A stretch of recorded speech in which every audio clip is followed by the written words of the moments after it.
Ça fait longtemps, je sais. Cette fois, je voulais revenir avec une vidéo un petit peu plus digeste que la dernière fois. Du coup, aujourd'hui, on va parler de management, que ce soit dans le Home Lab ou en entreprise. Pour ceux qui l'ont vu, je sais pas si vous vous en rappelez, mais il y a déjà quelques temps, j'avais fait une vidéo sur l'intérêt d'auto-héberger des services chez soi. Et surtout, si vous vouliez vous lancer là-dedans, j'avais parlé de la différence entre un vrai serveur, un truc dédié, et un PC, soit un PC monté par vous-même, soit un PC grand public type Optiplex ou mini PC. Pour résumer, on avait dit qu'un vrai serveur c'était super, mais ça faisait pas mal de bruit, et que la plupart d'entre nous n'allions pas utiliser les fonctionnalités apportées par un vrai serveur. En gros, on avait dit que pour un Home Lab, pour un NAS, un petit serveur de Virtu, et ben un Optiplex, un mini PC ou un PC monté par soi-même, ça allait être largement suffisant. Aujourd'hui, les systèmes de Virtu sont vraiment devenus super efficaces, et en vrai, avec un i5 relativement récent, tu peux déjà te faire un super serveur pour chez toi. Donc du coup, quel intérêt de prendre un serveur sur le bon coin type T330, sachant que niveau perf pur, bah tu t'en sortiras pour bien moins cher de prendre juste un PC classique. Et ben on peut citer plusieurs choses. Déjà, un serveur dédié, il peut avoir 2 alims, il peut avoir des caddies de disques qui sont échangeables à chaud, il peut t'apporter un système de RAID physique et non pas logiciel, mais surtout le plus important selon moi,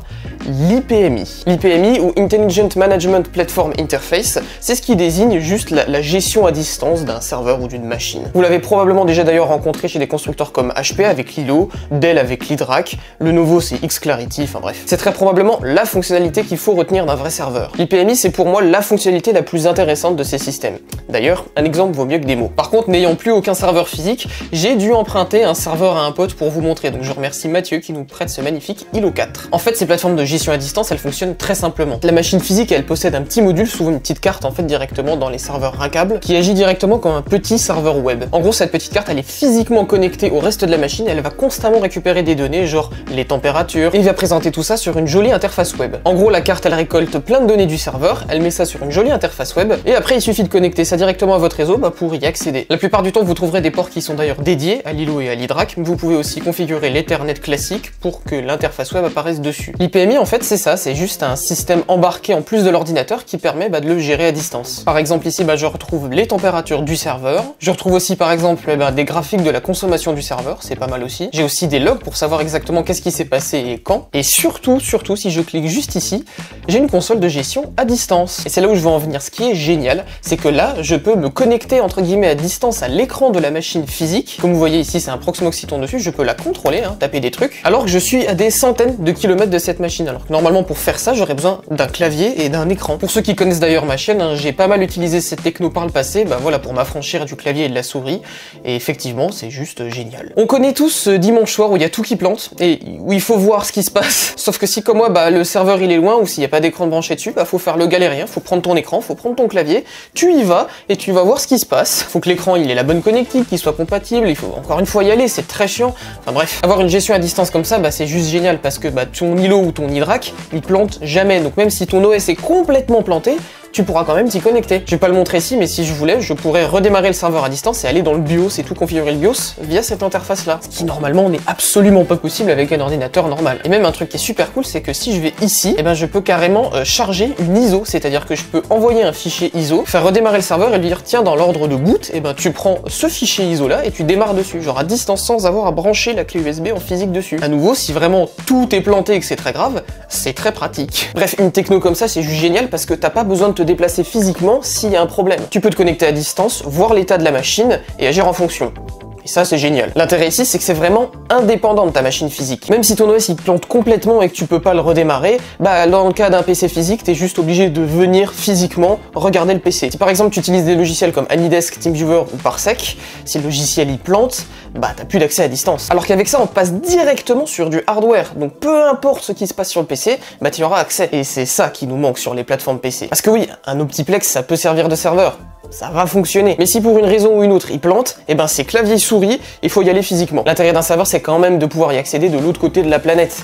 Donc s'il plante, c'est chiant. Il existe bien des plateformes prosumer qui permettent la gestion à distance, comme Intel vPro avec l'AMT, mais le problème c'est que c'est pas si ouf et que c'est pas répandu. Sauf qu'on n'est pas les premiers à se poser ce genre de questions. Effectivement, on n'est pas les seuls dans la communauté du Home Lab, et il y a déjà des gens qui se sont posé la question de est-ce qu'on pourrait pas intégrer l'IPMI à des PC classiques. En vrai, l'idée elle est pas conne, il faudrait créer une sorte de carte comme Lilo ou l'HydraC, mais genre une carte PCI qui se branche dans le PC et qui permette de contrôler le PC même s'il est complètement planté ou éteint. Sauf que en vrai c'est super compliqué si le hardware il est pas fait pour de base. Bah ouais, l'ILO ou l'IDRAC, le matériel il est fait pour être géré à distance comme ça. Déjà l'alimentation elle alimente en permanence le module IPMI pour pouvoir y accéder à distance même si le serveur il est éteint. Ensuite t'as les capteurs de température, l'état des disques, en fait tout est fait de manière hardware pour que ça remonte dans l'IPMI. Et il y a aussi le fait que l'IPMI il capture ce qui se passe sur le port VGA du serveur pour l'envoyer sur la page web. Bref, tout ça c'est un peu compliqué à faire sur un PC normal parce qu'à la base c'est juste construit pour, donc ça marche super bien. Sur une carte mère d'un PC classique, sans surprise, t'as pas tout ça. Le seul moyen d'avoir accès à toutes les températures comme dans un îlot, ça serait de mettre plein de sondes de température dans le PC et toutes les brancher à un module spécialisé. Donc c'est chiant. Pour avoir accès aux données des disques, faudrait passer par le BIOS ou directement l'OS. C'est chiant. Non, par contre, obtenir une image de ce qu'affiche le serveur, c'est pas si compliqué.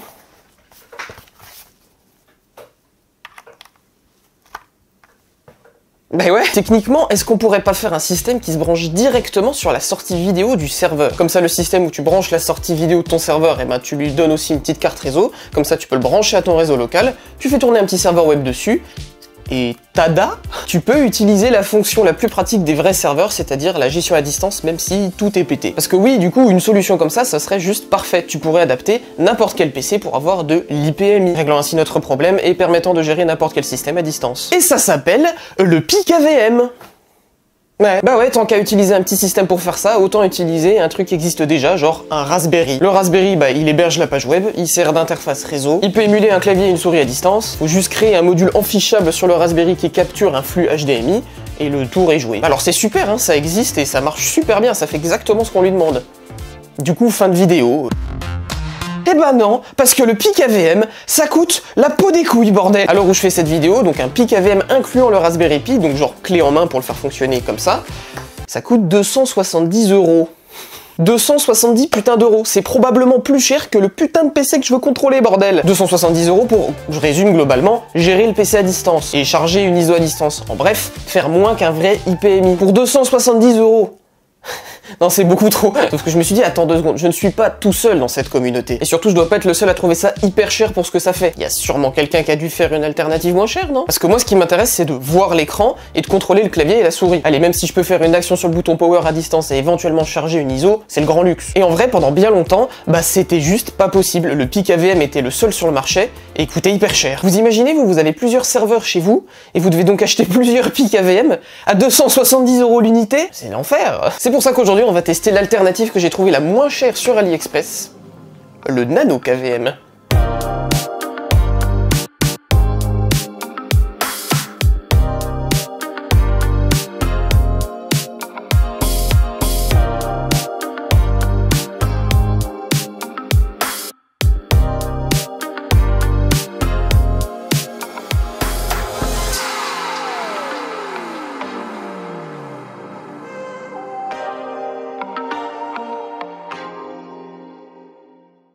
Alors le Nano KVM, comme son nom l'indique, c'est pas très gros. C'est vraiment ce que j'imaginais d'un IPMI low cost. T'as genre une entrée USB pour le clavier, la souris et l'alimentation, une prise RJ45 pour le connecter au réseau, un port HDMI pour l'écran, et c'est tout.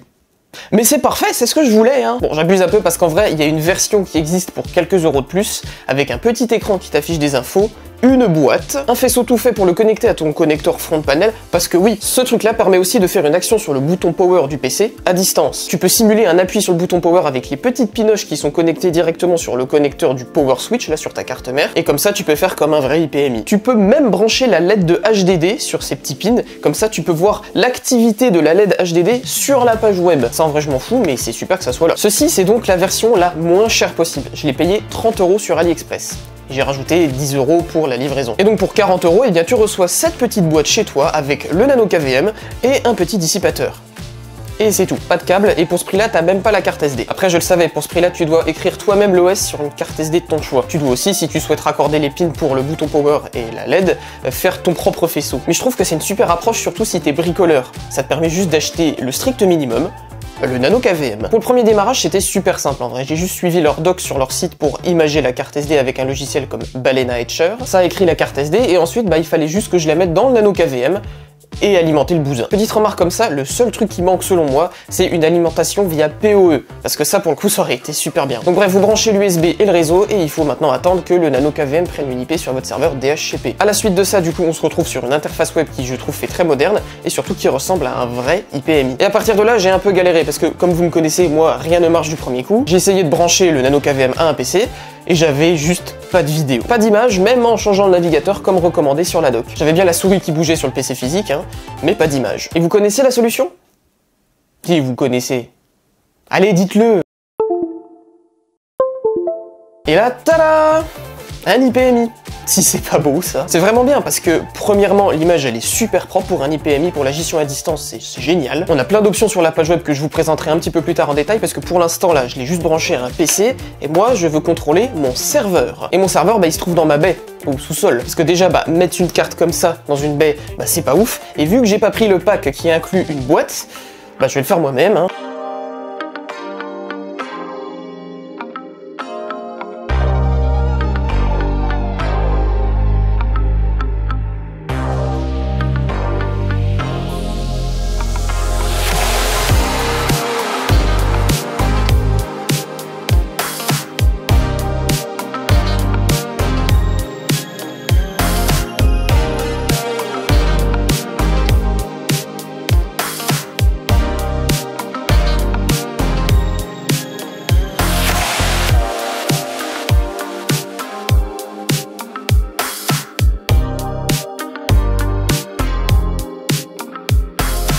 Et hop, pas besoin du pack all inclusive. Moi je fais tout moi-même. Bon, maintenant que j'ai un boîtier, on va pouvoir aller mettre ça en bas. Par contre, j'ai quand même un petit dernier souci. Mon serveur là, c'est un Ryzen 9 3900X.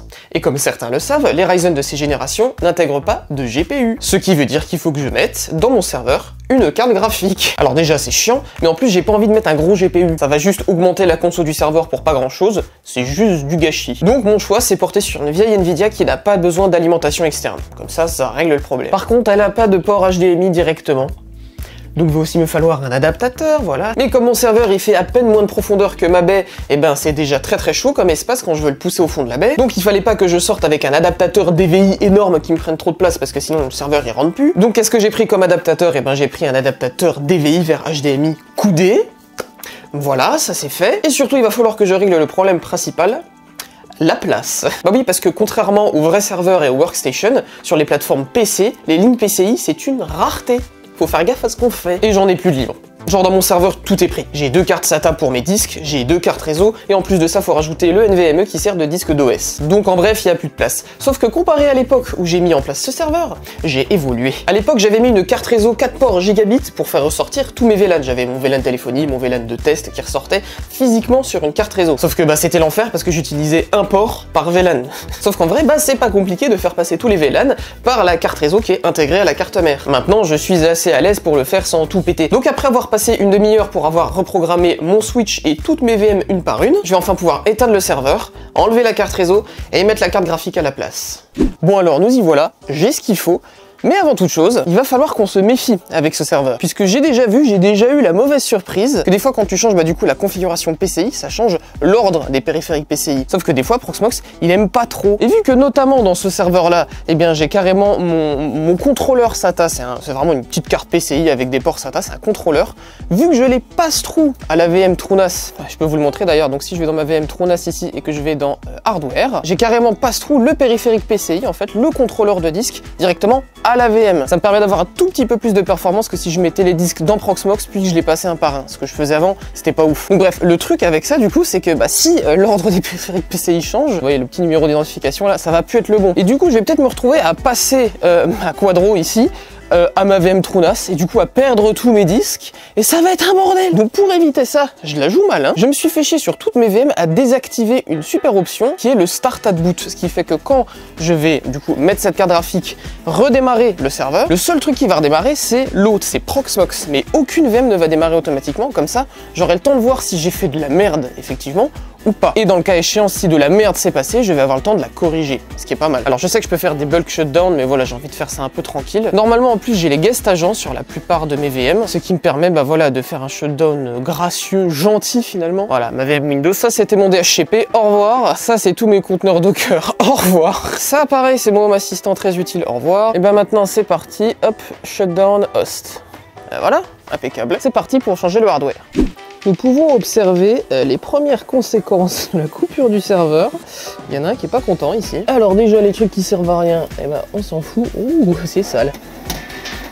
Vous remarquerez aussi que c'est absolument magnifique. Vu que mon Dark Rock Pro 4 ne passait pas dans ce boîtier, j'ai dû un petit peu improviser. Et du coup, ça ressort un peu. C'est pas parfaitement 3U. Bon, je sens que vous avez la critique facile. Donc, bienvenue sur le Ryzen 9. Comme vous voyez, j'ai un petit peu abusé sur les cartes PCI. Effectivement, j'en ai 4. Et du coup, on enlève celle-là. Voilà la carte 4 ports.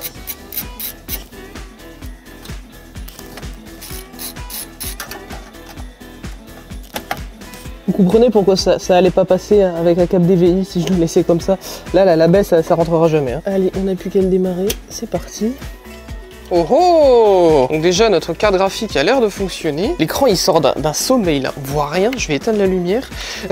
En fait, là où il faut bien faire gaffe, c'est que du coup, moi, sur mon Nano KVM, eh ben, vu que j'ai pas pris la version full, je n'ai pas un port d'alimentation à part. Ce qui fait que, si vous éteignez le PC et qu'il éteint les ports USB, en gros, ça va éteindre le Nano KVM. Du coup, c'est un petit peu con.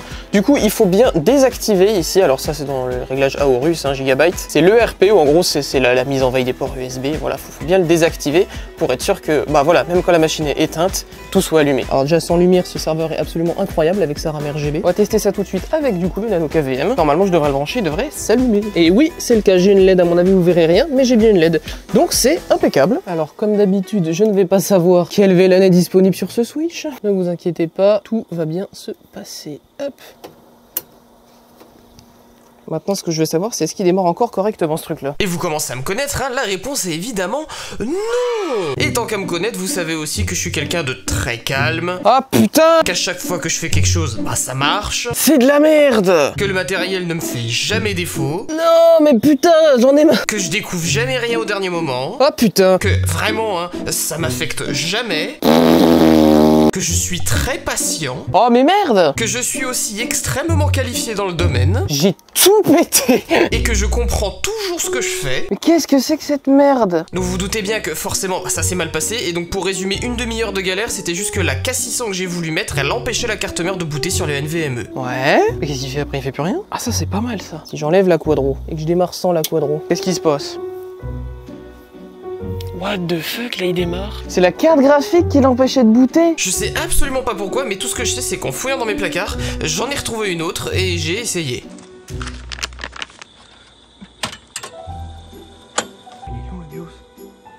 Oh! Mais merde! Elle marche celle-là! Désolé, j'ai pas le micro. Ça fait littéralement une demi-heure que j'essaie de troubleshoot cette merde qui est une Quadro K600. Et j'étais prêt à abandonner, j'ai même ramené la 1050 Ti au cas où pour au moins voilà, montrer un truc. En fouillant dans mon bac de trucs PCI, je trouve une K600 neuve. J'avais même oublié que j'avais ça. Oh putain, mais quelle saloperie, putain. Bon, ce qui est sûr, c'est que ça aura mis du temps. C'est la Quadro qui était morte, putain. Pourtant, elle marchait dans d'autres PC, mais bref. Donc là, ce qui est bien, c'est que j'ai mon Proxmox. Dans Hardware, lui, et alors... Par contre, c'est qui ah ouais, si c'est bon. Ok, donc ça a pas bougé, c'est toujours mon truc Marvel à la con. ENP5 S0, on va lui dire Auto Start. Et on va donc lui dire que le bridge 10 Go, il va prendre ENP5 S0. Je sais pas vraiment pourquoi ce qu'il a changé. On va prier que ça pète pas tout. Oh. Ah oui, ah, ouh, haha. LAN test, ça dégage. Et mon bridge LAN VoIP aussi, du coup, je vais le dégager. Apply, allez, ça va passer. Ça passe. Incroyable. Active yes, auto start yes. Ah bah voilà. Est-ce que j'ai bien une LED qui est allumée sur le switch? Oui. Donc maintenant, ce que j'aimerais faire, c'est voir du coup si TrueNAS remonte bien. Donc on va déjà le start lui et voir ce qui se passe. Parce que du coup, moi j'ai que du software RAID, j'ai pas un RAID avec une carte physique comme dans un vrai serveur, comme j'expliquais plus tôt. Le RAID est vraiment fait par la VM TrueNAS, les disques sont passés directement, enfin c'est carrément, comme je l'ai dit, la carte avec les ports SATA, le chipset qui est passe-trou à la VM. Tada! Ok, donc déjà ma VM est démarrée, j'y accède, donc vu que j'ai passe-trou que la carte 10 Go, ça veut dire que j'y accède via la carte 10 Go, donc ça fonctionne. Incroyable! Mais voilà. Oh putain, ça s'est pas si mal passé finalement. Je rigole, ça s'est très mal passé bien évidemment. Bon, il y a quelqu'un qui vient m'aider à faire du réseau, hein, évidemment, sinon c'est pas drôle. Bon, donc maintenant on devrait avoir du DHCP, c'est ça qui est bien. Donc je redémarre le nano KVM. Tada. Le KVM fonctionne, putain. L'enfer que ça aura été, j'ai tout niqué. Allez, impeccable. Et même le 470, vous allez pas le voir, le 470 est content, tout va bien. Maintenant je remonte cette merde. Et voilà, on peut même remettre ça pour faire genre. Impeccable. Oui, bon là de toute façon on n'a rien vu sur le clip, donc je vais vous présenter le nano KVM, en tout cas l'interface web. Ça se présente comme ça, du coup il faut se loguer. Et là, tada, j'ai accès à mon Proxmox, c'est magnifique. Je peux du coup cliquer ici et puis bah voilà, faire des frappes de clavier, c'est impeccable. Ce qui est vraiment cool, c'est que si je suis sur un navigateur qui est pas compatible ou qui a un petit souci, alors là actuellement je suis sur Firefox, hein, normalement c'est pas censé fonctionner, mais ça fonctionne aussi, donc c'est cool. Je peux quand même changer plusieurs modes, donc par exemple je peux lui dire de faire du H264 ou passer par du MJPEG, au cas où il y a un truc qui soit plus ou moins compatible avec le navigateur, c'est cool. Je peux changer la résolution, la qualité aussi, l'encodage, le nombre d'images par seconde et aussi le GOP. Le GOP dans l'encodage vidéo, c'est quand est-ce qu'il y a une image clé qui est insérée, donc là bah, c'est toutes les 30 images, donc toutes les secondes, il y a une nouvelle image qui est entièrement ajoutée du coup dans le flux vidéo, donc ça c'est cool de pouvoir le changer. J'ai aussi du copier-coller, ce qui est vraiment cool pour le coup, ça il n'y a pas dans Lilo le copier-coller. Je peux aussi avoir un clavier Windows ou Mac comme ça virtuel, très cool. Contrôle Alt Supre. Pour la souris, bon on peut s'amuser à changer des trucs, changer aussi un mode absolu, mode relatif, alors ça je pense que ça dépend un petit peu de l'OS aussi qui est derrière. Bon là c'est juste une console donc je m'en fiche un petit peu. Aussi comme on le voit, vu que c'est un périphérique qui est directement branché en USB, ben, on peut un petit peu bidouiller le périphérique HID, donc voilà, si jamais il y a un problème, j'arrive pas à contrôler,